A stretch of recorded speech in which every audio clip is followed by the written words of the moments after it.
And we always have the services of Daniela for our walking tour of the city. So now we are going for a walk. First we walk just to discover the tiny streets, the different aspects of the town. Okay, if you're ready, we go. Let's do it. Yeah, okay.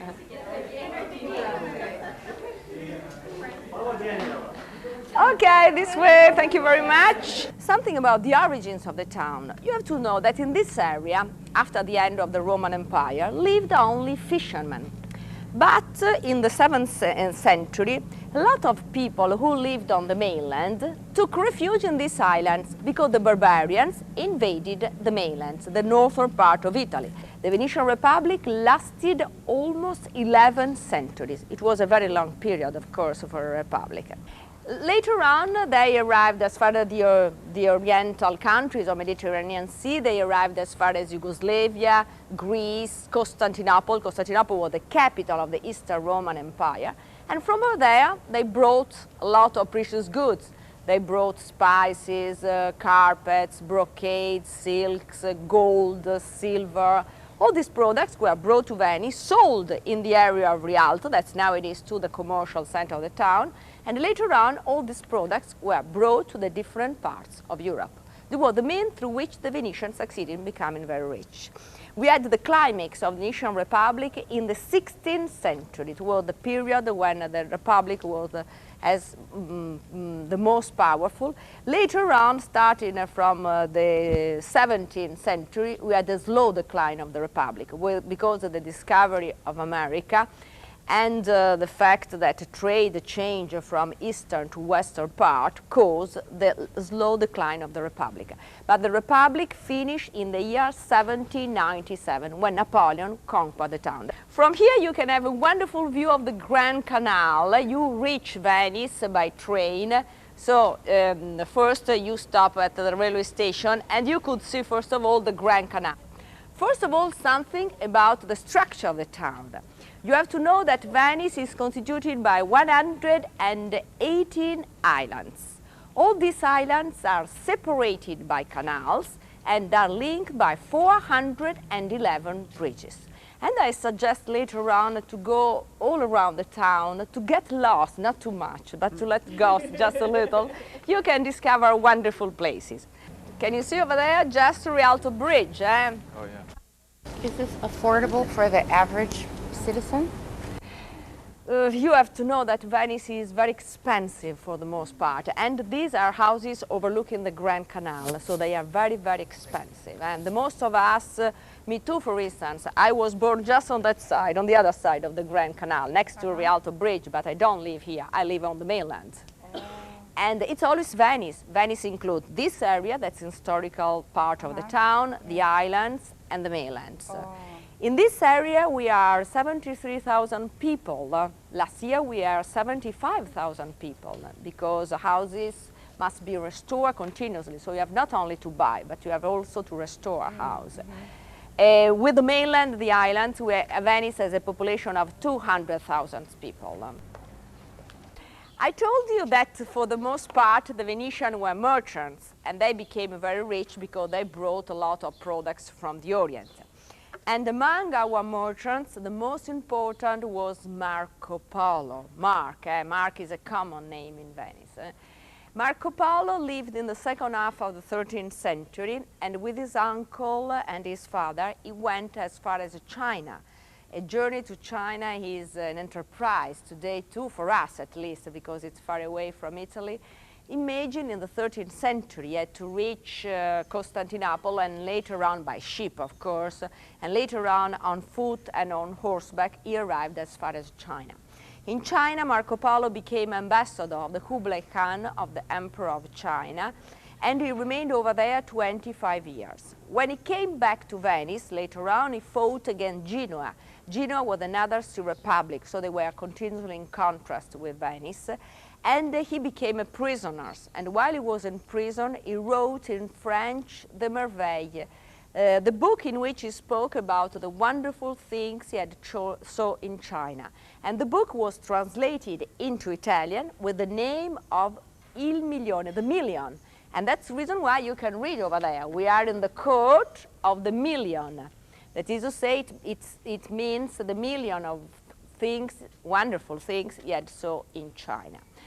Marco Polo brought a lot of interesting things from China and brought also spaghetti. Do you know spaghetti? I think that you like spaghetti. Yeah.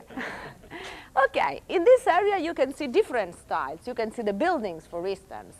On the first floor you can see Byzantine style. You have always to remember that the Venetians were in contact with the Constantinople, so the first style that was developed in Venice was Byzantine style, while the windows over there, the arches over the windows, are Gothic, but we'll see very well all these styles now going all around the town. Wonderfully, the arch that you can see over there and the cross on the upper part, that's Byzantine. So you can see that at the beginning of the town we have a Byzantine style, just for the relation that existed between Venice and the Oriental countries. Okay. In every campo, inside every building, you have the well, because all the people who lived over there came here to take the water, to have fresh water. Yeah, you need water. How do you get your water now? Now we have tubes that bring the water from the mainland, yes, yes. When I'm speaking about the mainland, I mean the area behind the Bridge of Freedom. You arrive into Venice, the last part you have gone across a bridge. Right. That bridge was built, as far as the railway is concerned, during the Austrian occupation, because after Napoleon we had the Austrian occupation, that is to say last century. The part reserved to the cars was built during the fascist regime, that is to say at the beginning of this century, in the 30s. So the mainland is the area just over there. In the past, Venice was completely isolated, so you could reach Venice only by boats. Nowadays, you can reach Venice by train, by aeroplane, by car, by bicycle, everything. But you have to leave everything outside the town. In Venice, either walk or you swim, as you wish. But I don't suggest you to swim because you have a high degree of pollution in the town. So it's better that you go by boat. We've presented walking tours of Venice with Daniela in other episodes of World Traveler, but each time we show her, we bring you to a different part of the city, so you'll become experts in Venice. This is one of the most beautiful churches of Venice. The church is called the Church of the Miracles. This church was built in the year 1491. It was started that year. It was built by an architect, Pietro Lombardo, that was considered one of the most important at that time. And you can see that the church is in Renaissance style, but we still have a deep influence of the Orient. Because on the facade too, you can see that there are a lot of marbles of different colors, because both in style and in every aspect of Venice, there was always this deep influence of the Orient. Now they are restoring this church because it's completely decorated with marbles, the facade, but the sides too. And it is the only one that is completely covered with marbles. And between the external marbles and the internal marble, there were bricks, and the bricks were destroyed by the time, so they have to reinforce to make the interior part stronger. Well, I know that now Venice has no more the idea of strength, of power that it had in the past, because it's a town that needs a lot of restoration. But in the past it was the most important, the richest town in Europe, that was the world that was known in that period, because you know that the discovery of America for us took place later on in the year 1492. Oh, you can see that's ready for a marriage. Can you see the gondola? That's the only case in which the gondoliers are dressed in white and they are going to take the bride, of course. And you can see that all our gondolas are black for two reasons. First of all, because in the year 1630 we had a terrible plague that killed a lot of people, and because in the 17th century the rich Venetian ladies spent a lot of money to compete to have the most beautiful and colorful gondolas. So it was decided by the Venetian government itself, in order to remember the dead people, in order to prevent ladies from spending a lot of money, that all our gondolas had to be black. We remain with the black gondolas, but they never succeed in preventing ladies from spending a lot of money, because that's an old international problem. You just made that up. Yes, sir. Yes, sir. I only tell the truth. That one had the canal on three sides, all around. Yes, it's like an island. It's difficult because here it's like a maze, you have to know. Yeah. We don't see any other tourists walking around in this part of town. Once again, we've found some of the back lanes and quaint little bridges to savor the real Venice. It's an artistic gem. It's like we're walking through a painting. You can see the bridge of size. The last one, the white one, closed. On your right, there is the Doge's Palace. On the opposite side, there are the new prisons. So the Venetians to build a bridge to connect the two palaces, and they built a bridge that was called by the English Romantic poets Bridge of Sighs, S-I-G-H-S, because only prisoners went across the bridge. Well, now get ready for the mobs. We've finally arrived at the main tourist center, the Piazza San Marco. And just here in front of us, you can see the Doge's Palace, the Ducal Palace. The Ducal Palace had three very important functions. First of all, it was the residence of the Doge, D-O-G-E, the chief of Venetian Republic, lived inside this wonderful palace. Then it was the seat of the different committees that formed the government of Venice. It was the seat of the Court of Justice. That's the reason why the Doge's Palace is linked to the new prison through the Bridge of Sighs that you have already seen. The Doge's Palace was built 3 times. This is the third reconstruction of the palace. It was begun in the year 1340. It was finished in the year 1438. And it's a gorgeous example of Gothic style in Venice. And you can see also the peculiar structure of the building in Venice, with the arcade on the ground floor, the loggia on the first floor, a patio arbor and crenellation on the upper part. Crenellation has only the function to make the building more beautiful, not to defend the town, because the Venetian Empire was so spread that enemies never entered the town, except Napoleon in the year 1797, and that was the cause of the end of the Republic. Okay, now we are going just on the waterfront, so you can have a wonderful view of all the area over there. This is a very scenographical part of the town. Just over there, in the distance, you can see the island of Lido, L-I-D-O. It's the island that separates the open sea from the inner part of Venetian Lagoon. And it's the beach. You too, you have the beach. We have the beach just over there.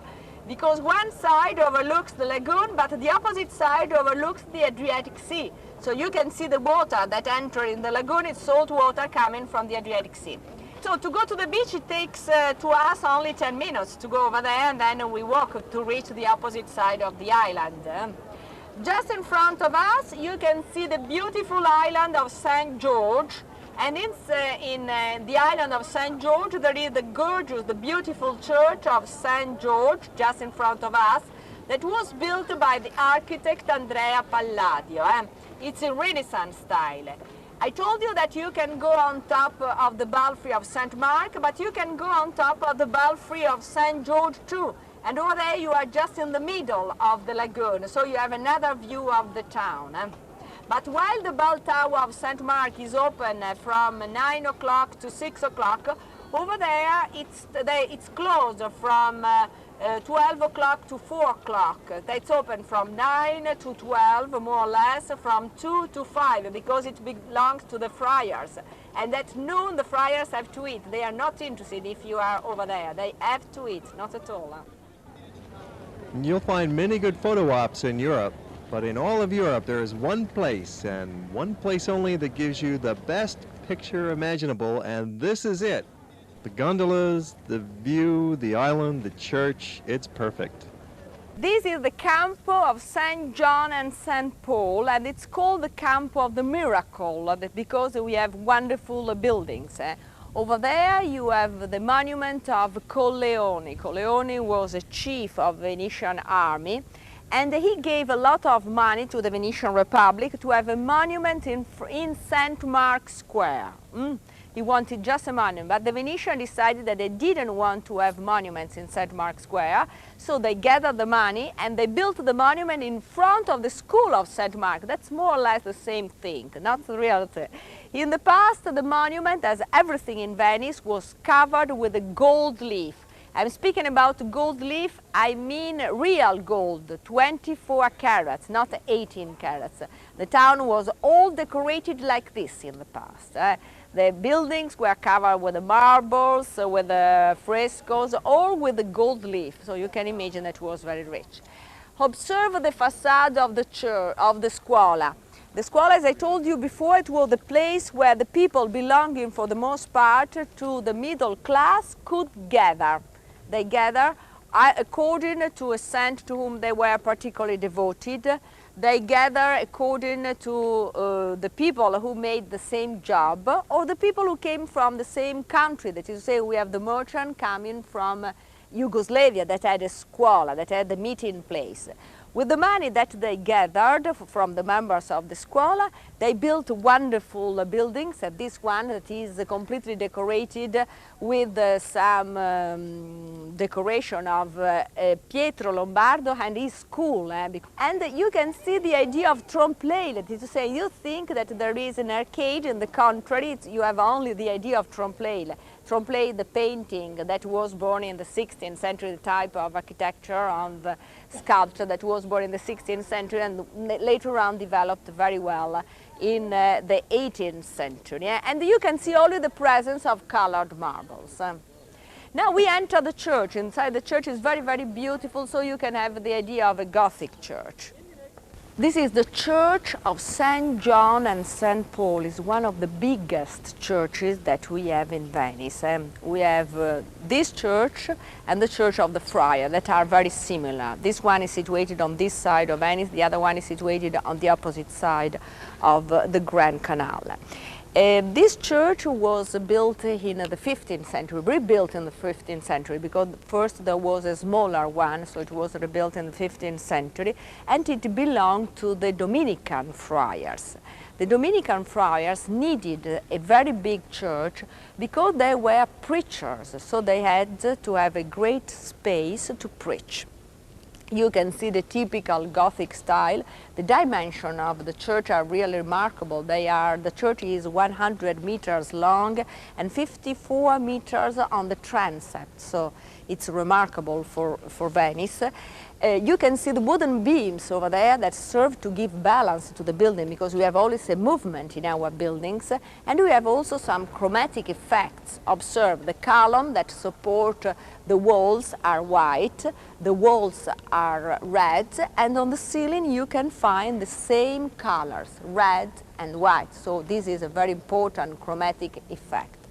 The church was called the Pantheon of the Doges. The Doge was the chief of Venetian Republic.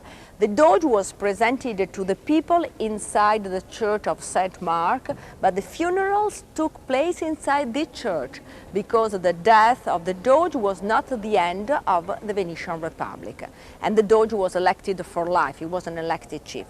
That's the reason why you can see a lot of monuments of Doges all around the church. There are 25 Doges that are buried in this church. The total number of the Doges in Venice was 120 Doges, and a lot of them are buried just inside the church. We have a very tiny chapel, very beautiful one, so I suggest we go to see the tiny chapel. This tiny chapel was built to celebrate a great victory that the Venetians had against the Turks. I told you that the Turks were the great enemies of Venice. And in the year 1571, the Venetians had the great battle of Lepanto and a great victory over there. They succeeded in winning because the Venetians first had put their cannons on the prow of the ships. And the Turks made the same things, but the Venetian commander-chiefs decided, just for this great battle, to put the cannons on the sides of the ships too. So the Turkish ships and the Venetian ships faced like this. When they turned like this, the Venetian went on using the cannons, and so they won. It was a great strategic victory. And to celebrate this victory, they built these chapels. All the canvases that you can see in all this area, just over there on the ceiling, are canvases by Veronese that were brought inside this chapel. Veronese was a very important painter who was born in the year 1518. His real name was Paolo Cagliari, but he came from Verona. Verona is a town situated next to Venice. That's the reason why his name was Veronese. He was influenced above all by Carpaccio. Carpaccio was a painter of the 15th century, and he was charmed by the beauties of the mosaic of St. Mark that we are going to see.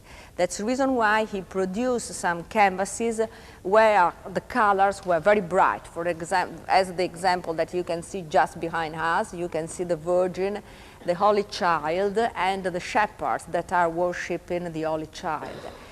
And the colors are bright. There are the presence of columns inside the canvas because in the 16th century the theater was becoming very, very important.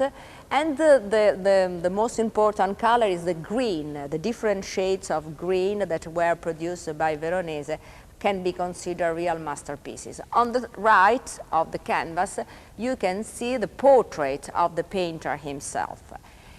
The canvas over there is the one that is easier to see, but we have canvases on the ceiling. They represent once again the shepherds that are worshipping Christ, the Assumption of the Virgin to whom it's announced that she's going to become the mother of Christ, and just over there you can see the three wise men that are worshipping the Holy Child. And the same idea that are repeated, that is to say, very strange, very difficult perspective to be realized, and bright colors, because Veronese wanted to represent in his canvases the rich Venetian society of the 16th century and the richness of the Republic. So bright, gorgeous colors in his way of painting.